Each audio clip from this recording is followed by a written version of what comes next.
Suheldev Bharatiya Samaj party 2027 की तैयारी में जुटी हुई है। ओम प्रकाश राजभर जी हमारे साथ हैं। लगातार आजमगढ़, बनारस, गाजीपुर, मऊ हर जगह आप बैठक कर रहे हैं, तो 27 की तैयारी में पार्टी को आपने झोंक दिया है। कितनी सीटों पर तैयारी है? मेरे पास है प्योर पाव भाजी का मसाला, प्योर पाव भाजी मसाला, पाव भाजी को टेस्टी बना डाला, सबका राजा आल प्योर मसाला।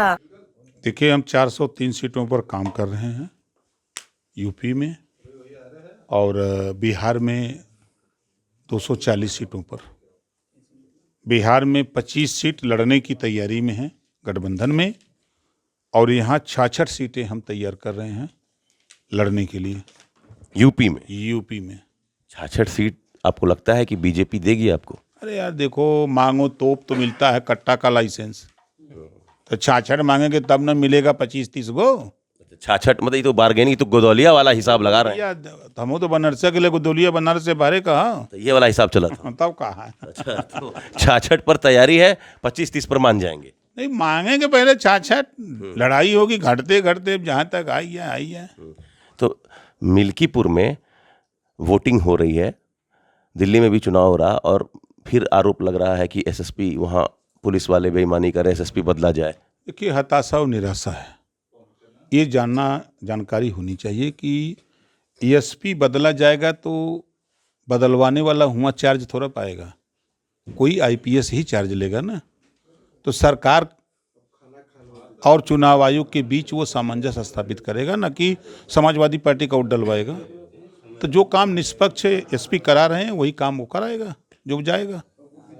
शाम 6 बजे के बाद एग्जिट पोल चलने लगेगा हर जगह। बिल्कुल चलेगा। ओम प्रकाश राजभर जी का एग्जिट पोल क्या है दिल्ली और मिल्कीपुर? 5 बजे के बाद। हाँ, तो अब हम चलाएंगे 6 बजे के बाद ही, हम अभी नहीं चलाएंगे। 5 बजे के बाद बताएंगे ना। फिर भी क्या है? झूठ नहीं बोलते हैं हम। दिल्ली में क्या है? हम 5 बजे के बाद एग्जिट पोल आपको बता देंगे। एग्जिट पोल कहाँ सही होता है? आप बताओ, हरियाणा सही हुआ, महाराष्ट्र सही हुआ, लेकिन आपका सही होता है? सही हुआ, आपका सही होता है? हम तो देखिए, हम भी कह रहे हैं कि हम चुनाव जीतेंगे मिल्कीपुर, ठीक है, गारंटी के साथ। केतनो कोई चिल्लाई, अंत में एनडीए गठबंधन जीत के लखनऊ जाइए। दिल्ली में 5 बजे के बाद। अच्छा, एक यूसीसी आपके बगल का जो राज्य है, पड़ोसी राज्य उत्तराखंड, वो लागू कर दिया है। आप अल्पसंख्यक कल्याण मंत्री हैं, आपको लगता है कि यूपी में भी इसकी संभावना है? बिल्कुल संभावना है, क्यों नहीं संभावना है। कब लागू कर रहे हैं? अब उस पर चर्चा होगी तो बताएंगे कब होगी। लागू करने की तैयारी में है सरकार? बिल्कुल, सरकार तैयार लागू करेगी। क्यों नहीं होना चाहिए, ये कोई बतावे, इसका कोई जवाब दे। क्यों नहीं होना चाहिए? होना चाहिए।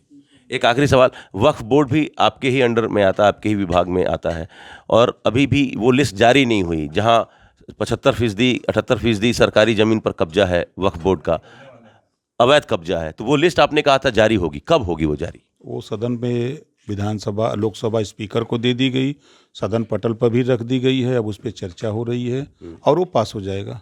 ठीक है, ठीक। हाँ, मुसलमान ही मुसलमानों के दुश्मन है। वक्फ बोर्ड की जमीनों पर जो मजबूत मुसलमान है वो कब्जा किए हुए हैं, तमाम अवैध सरकारी जमीनों को कब्जा किए हुए हैं। सरकार का है कि जो जिसके नाम से उसको वो जमीन मिले। वक्फ बोर्ड के नाम से तो उनका है, अगर वक्फ बोर्ड के नाम से नहीं है तो आप किस आधार पे आप वहाँ काबिज हैं, उसका स्पष्टीकरण, उसका कागज दीजिए। ये कौन सी बुरी बात है? चलिए, तो मुसलमान ही मुसलमान का दुश्मन है, कहना है ओम प्रकाश राजभर जी का। और यूसीसी उत्तराखंड के बाद अब उत्तर प्रदेश सरकार भी लागू करने जा रही है। Amit Singh, TV9 UP, Varanasi.